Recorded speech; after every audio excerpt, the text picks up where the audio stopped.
This is a comparison that not many people think about. France versus Japan.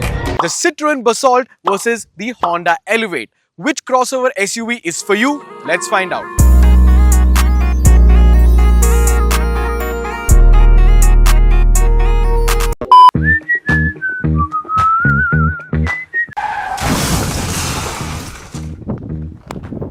Are you tired of changing your PPF for every small little damage like this? Well, don't worry about it anymore because Carsuit.in has gotten unlimited warranty PPF even if you get into an accident. Carsuit is one of the only PPF brands that I've heard of to give unlimited warranty on your PPF even if you get into an accident.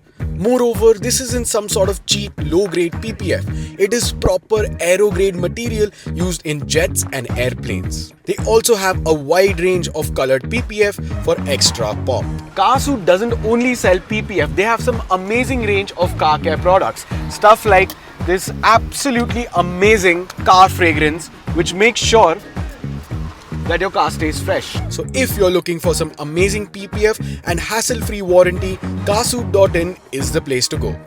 Now before I start this comparison, let me tell you that these particular cars are not directly comparable because this here is the Honda Elevate ZX CVT, basically the top end automatic variant, and this over here is the Citroen Basalt Max Turbo Dual Tone Manual.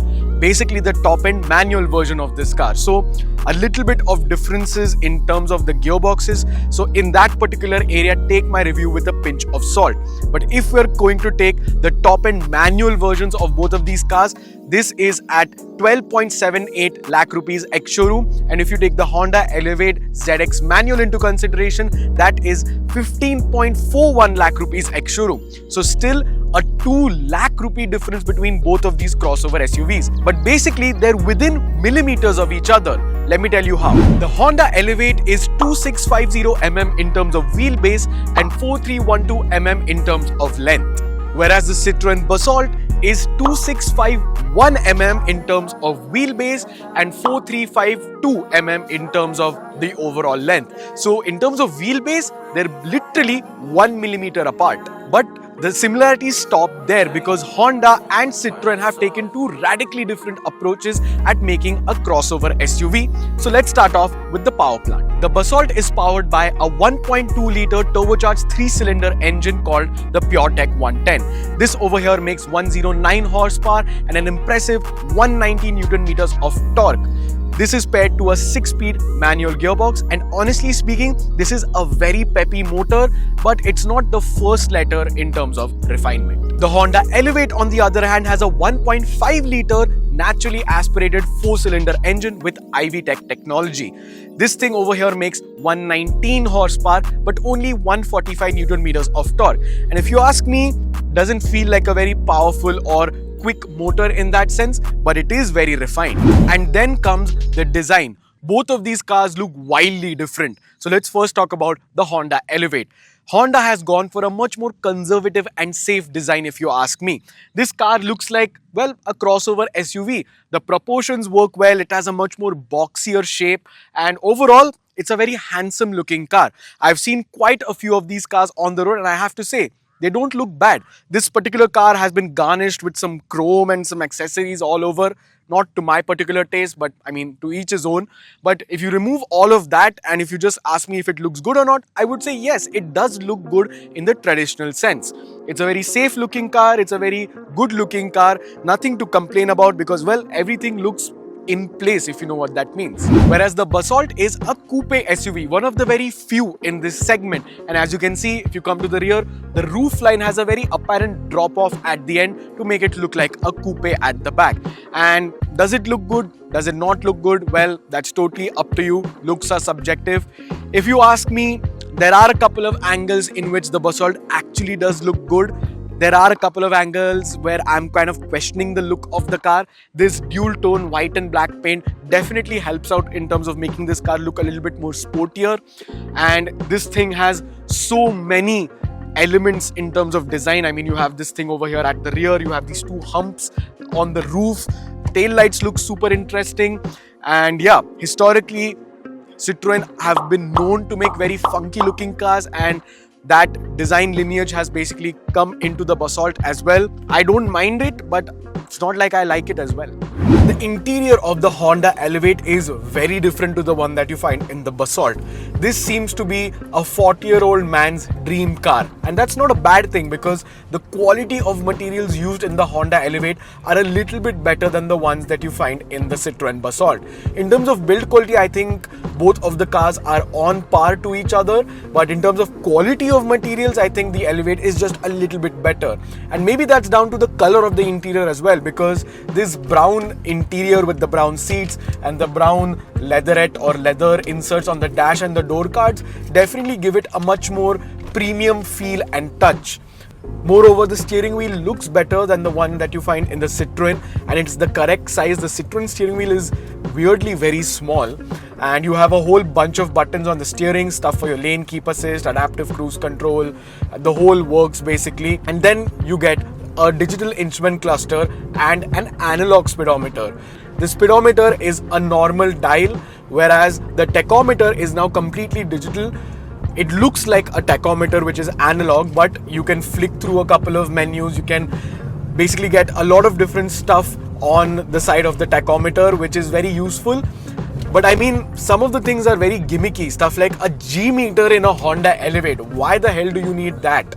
Coming to the infotainment system, I think so the look of the infotainment system is a bit more premium than the one in the Basalt. A little bit easier to use because you have some physical shortcut buttons, but I think so both systems are pretty much again on the same level, and I like the fact they've given physical buttons for the AC controls as well. This car comes with a whole array of features like adaptive cruise control, lane keep assist, blind spot assist. The whole works, whereas the Basalt is much more rudimentary. They've only given you stuff that you need, not the stuff that you want. Again, that's not a bad thing because, well, less stuff to go wrong. But one area, especially in terms of driving, where I feel the Honda Elevate falls a little bit short is the engine department. This iVTEC 1.5 litre naturally aspirated motor feels pretty sluggish from time to time, especially when you want to do an overtake. This is full throttle, just by the way, and we're on a steep hill and we've not gone above 50, whereas if this was the Basalt, it would have gone in a much more spirited fashion up this slope. So yeah, I think so in terms of power, I think the Elevate falls a little bit short. Maybe a different engine or maybe a diesel power plant would have suited this car a little bit better. But one thing is for sure, this 1.5 litre naturally aspirated motor is super refined. If you are parked and this car is idling, you won't even notice that it's on. That's how refined this car is. Apart from that, in terms of driving, well, the Elevate is nothing special. In fact, it feels pretty disconnected. Since this car has lane keep assist and all of that, the steering rack is electronically assisted. That means you basically have no feedback through the steering. But you do get some paddle shifters, but this is a CVT, so it's simulated gear. So yeah, baseline is the Elevate is nothing special to drive. It's a great car if you have a family, if you want something reliable, and if you want something fairly fuel efficient and very refined as well. But it's definitely not a driver's car. But one place where the Citroen Basalt has the Honda Elevate cornered is in the suspension department. This suspension and this ride quality is second to none. I mean, it is absolutely amazing. I've been in luxury cars which don't feel as comfortable as the Citroen Basalt, and that says something about Citroen because this car is perfectly suited for our Indian road conditions. Moreover, in terms of driving as well, this car feels very fun because the PureTech 110 engine that you get in the Basalt, the 1.2 Turbo 3 making 109 HP and 190 Nm, has a very sweet mid-range. You can basically put it in third and play in the mid-range of third in the city throughout, even on the highway for a matter of fact. It's a very sweet engine, not very refined. You can feel the vibrations and it does get pretty noisy once you get up into the rev range, but at least it makes a good amount of power and grunt, which is very nice to have. Moreover, this being the 6-speed manual, it feels even more lively because, well, you have more control over how the car drives. But there are a couple of complaints. I feel that the steering wheel is, well, comically small. It is genuinely pretty tiny for a car like this, especially with such a commanding driving position, which is very high up. You get an instrument cluster up in front of you, which is very bare basic. You do have a couple of different looks and information menus that you can go through, but not a drastic change. But one area where the Basalt's instrument cluster is better is in terms of the brightness. There's definitely much more pop in the cluster, and it's much easier to read even when there's direct sunlight on top of it. So that's a pretty big plus point. Coming to the infotainment system, again, fairly simple to use. The only downside that I would say is that you don't have physical shortcut buttons, but the widgets and the buttons on the screen are big enough for you to not take your eyes off of the road. And yeah, it's a very bare basic infotainment system, which I actually like because, well, there are not many menus to go through, no nonsense basically. Staying on the topic of no nonsense, this car doesn't even come close to the amount of features that the Honda Elevate has. The Elevate that we've gotten has a bunch of ADAS features like blind spot assist, lane keep assist. This car basically has none of that. But that's not to say that the Basalt doesn't get anything at all. It does get everything that you need. A digital instrument cluster with a whole bunch of information, a pretty good infotainment system with Android Auto and Apple CarPlay, and you also get a wireless charger. So it's not that dry in the Basalt. But one area where the Basalt might fall a little short, quite literally, is in the rear headroom space. Because the Basalt has a coupe-like design, rear headroom is a little tight. If you want a more traditional look, the C3 Aircross 5-seater seems to be a much more sensible option, especially for longer journeys and also if you're not that adventurous with your style. Talking about style, it has definitely not hampered the boot space of the Basalt. You still get a large 470-litre boot, which is only 8 litres off of the Elevate's 478. The price difference of 2 lakh rupees is quite a substantial one, and the Elevate justifies it with some really useful features. While most Indians tend to bend towards stuff like that and maybe not consider the Basalt, at least it has a very good driving experience, and I think so in this day and age that is very rare to find, especially if you're looking for a crossover SUV which is going to be used as a family car. And I think so the Basalt, with its amazing ride quality, amazing driving dynamics, and even if it's pretty rudimentary on the inside, I like it a lot because, well, less stuff to go wrong. So in that sense, the Basalt is a big thumbs up for me. So which crossover SUV is for you? Let's take the money aspect out for just a second. The Citroen Basalt is an amazing car to drive.